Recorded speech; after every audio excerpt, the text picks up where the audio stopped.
तो आज हम बात करने वाले हैं इतिहास के शायद सबसे रहस्यमयी जीनियस की, लियोनार्डो दा विंची। लेकिन रुकिए, हम उनकी मोनालिसा या द लास्ट सपर की बात नहीं करने वाले हैं, नहीं। हम बात करेंगे उनकी सीक्रेट नोटबुक्स की, वो डायरियां जिनमें उन्होंने अपना सारा ज्ञान, सारे राज कैद कर लिए थे और उन्हें दुनिया से हमेशा के लिए छुपा दिया था। एक 100 साल का बुजुर्ग अपनी आखिरी सांसें ले रहा है और उसके पास बैठे हैं लियोनार्डो। वो उसके मरने का इंतजार कर रहे हैं। चारों तरफ घना अंधेरा है, सिर्फ एक मोमबत्ती की लौ कांप रही है।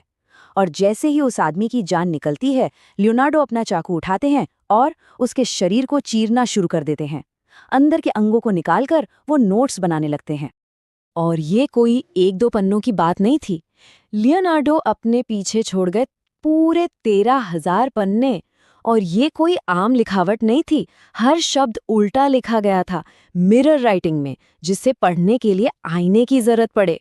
ये सिर्फ नोटबुक्स नहीं थी, ये तो एक जीनियस का पूरा दिमाग था जो कागज पर उतर आया था। तो इन पन्नों में आखिर था क्या? अरे क्या नहीं था।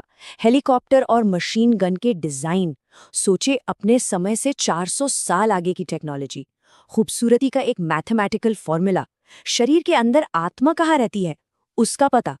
इंसानी शरीर की इतनी डिटेल्ड ड्राइंग्स कि आज भी डॉक्टर्स देखकर दंग रह जाते हैं। और तो और अपनी खुद की मौत की भविष्यवाणी तक।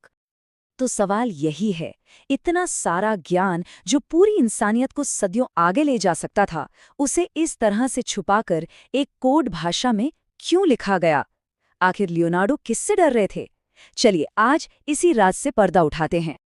अच्छा, जो सबसे कॉमन थ्योरी है वो ये है कि लियोनार्डो अपने काम को चर्च से छुपाना चाहते थे।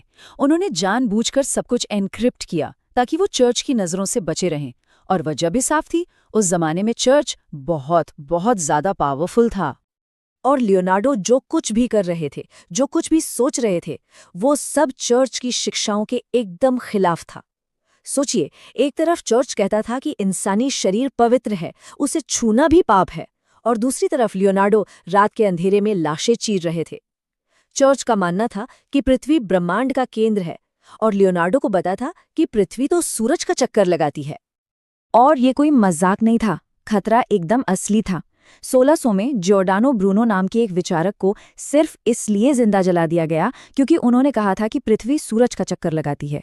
1633 में गैलीलियो को जेल में डाल दिया गया और खुद लियोनार्डो को तो 1513 में ही धर्म का दुश्मन घोषित कर दिया गया था। तो डर की वजह तो थी। तो क्या मान लें कि बस चर्च का डर ही सब कुछ था? कहानी तो एकदम फिट बैठती है। लेकिन अगर मैं कहूं कि ये तो सिर्फ आधा सच है, असली वजह इससे कहीं ज्यादा गहरी और कहीं ज्यादा पर्सनल थी। लियोनार्डो की इस सीक्रेट लिखावट के राज को खोलने के लिए हमें उनके बचपन में जाना होगा। एक ऐसा बचपन जहां उन्हें समाज ने हर कदम पर बस ठुकराया था। लियोनार्डो का जन्म हुआ 1452 में और वो एक नाजायज बच्चे थे। और उस जमाने में इसका मतलब था कि समाज की नज़र में वो शैतान की औलाद थे, एक ऐसा दाग जो कभी नहीं मिट सकता था। और बात सिर्फ यहीं खत्म नहीं हुई, उनके ऊपर एक और काला निशान था। वो लेफ्ट हैंडेड थे, जी हाँ, बाएं हाथ से लिखते थे। और चर्च के लिए ये भी शैतान की ही निशानी थी। मतलब जन्म से ही उन पर 2-2 दाग लग चुके थे। और इन दागों की वजह से उन्हें स्कूल जाने का हक नहीं मिला, समाज में कोई जगह नहीं मिली, और तो और अपने पिता की जायदाद पर भी कोई अधिकार नहीं मिला। सोचिए, उनका पूरा बचपन एक ऐसे गुनाह की सजा काटने में बीता जो उन्होंने कभी किया ही नहीं था। तो जब पूरी दुनिया ने उन पर अपनी नजरें बंद कर लीं, तब लियोनार्डो ने दुनिया को अपनी आंखों से देखना और समझना शुरू किया। जिस बच्चे को अक्षर सीखने का मौका नहीं मिला, उसने प्रकृति के पैटर्न पढ़ना सीख लिया। उसकी आंखें ही उसकी क्लासरूम बन गई और ऑब्जर्वेशन उसकी भाषा। और एक दिन की बात है, वो सिर्फ 12 साल के थे, बस एक पेड़ को एकटक देख रहे थे और अचानक उन्हें एक पैटर्न दिखाई दिया। उन्होंने देखा कि किसी भी पेड़ के तने की मोटाई अगर उसकी सारी डालियों की मोटाई को जोड़ दिया जाए तो उसके बराबर होती है। और ये कोई छोटी मोटी बात नहीं थी।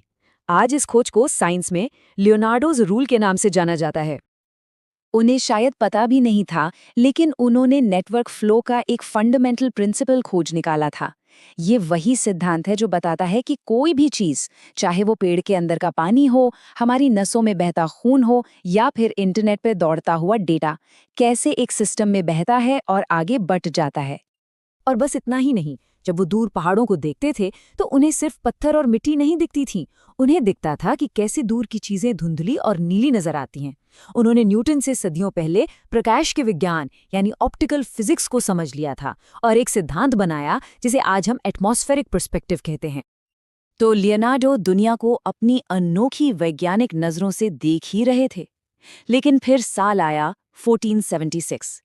इस साल एक ऐसी घटना घटी जिसने उनकी पूरी जिंदगी को हमेशा हमेशा के लिए बदल कर रख दिया और उन्हें अकेलेपन के एक ऐसे अंधेरे में धकेल दिया जहां से निकलना नामुमकिन था। उन पर सबके सामने खुलेआम सोडोमी का इल्जाम लगाया गया। ये उस दौर का एक ऐसा संगीन जुर्म था जिसकी सजा या तो भयानक टॉर्चर थी या फिर मौत। खैर, वो किसी तरह बच तो गए, लेकिन इस इल्जाम ने उनकी इज्जत को, उनकी साख को मिट्टी में मिला दिया। अब फ्लोरेंस की सड़कों पर लोग उन्हें शक और नफरत की निगाहों से दिखते थे।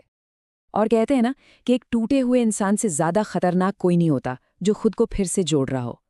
बस इसी हादसे के बाद लियोनार्डो के अंदर वो जुनूनी जीनियस पैदा हुआ, एक ऐसा जीनियस जो अब दुनिया से कट चुका था और सिर्फ अपने सवालों के जवाब ढूंढना चाहता था। इस घटना के बाद लियोनार्डो ने क्या किया? उन्होंने खुद को एक कमरे में बंद कर लिया, 1-2 दिन नहीं, पूरे 4 साल के लिए। और इसी अकेलेपन में उन्होंने अपनी जिंदगी का एक नया साथी बनाया, अपनी नोटबुक्स। अब उनकी दुनिया में लोग नहीं थे, सिर्फ उनके ख्याल थे, उनके सवाल थे और उनके स्केच थे। अब उनका मकसद सिर्फ जानना नहीं था, बल्कि सच्चाई को डिकोड करना था। जैसे आत्मा रहती कहाँ है? इस एक सवाल का जवाब ढूंढने के लिए उन्होंने गैर कानूनी तरीके से दर्जनों लाशों को चीर डाला। खूबसूरती का असली फॉर्मूला क्या है? इसके लिए उन्होंने इंसानी चेहरों पर ज्योमेट्री के नियम लागू किए। प्रकाश की असलियत क्या है? इस सवाल ने उन्हें स्फुमाटो नाम की एक ऐसी पेंटिंग तकनीक ईजाद करने पर मजबूर किया जिसमें रंग धुएं की तरह एक दूसरे में मिल जाते हैं, कोई लाइन नहीं दिखती। तो फिर आखिर थे कौन ये लियोनार्डो? एक तरफ तो वो इतने शांति प्रिय और शाकाहारी थे कि बाजार से पिंजरे में बंद पक्षियों को खरीद कर आज़ाद कर देते थे, और वहीं दूसरी तरफ वही इंसान तबाही मचाने वाले बड़े बड़े जंगी हथियारों के डिज़ाइन बना रहे थे। ये कैसा विरोधाभास था? और सबसे बड़ा सवाल तो यही है, उन्होंने अपने सबसे बेहतरीन कामों को दुनिया से छुपाया क्यों? वो काम जो इंसानियत को कई 100 साल आगे ले जा सकते थे।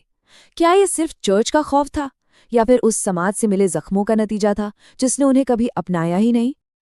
और सबसे बड़ा, सबसे चौंकाने वाला सवाल, अपनी जिंदगी के आखिरी दिनों में इस लाजवाब अतुलनीय जीनियस ने खुद को एक फेलियर, एक नाकामयाब इंसान क्यों कहा? ये वो सवाल हैं जो हमें लियोनार्डो के दिमाग की और भी गहरी और भी अंधेरी परतों में ले जाते हैं।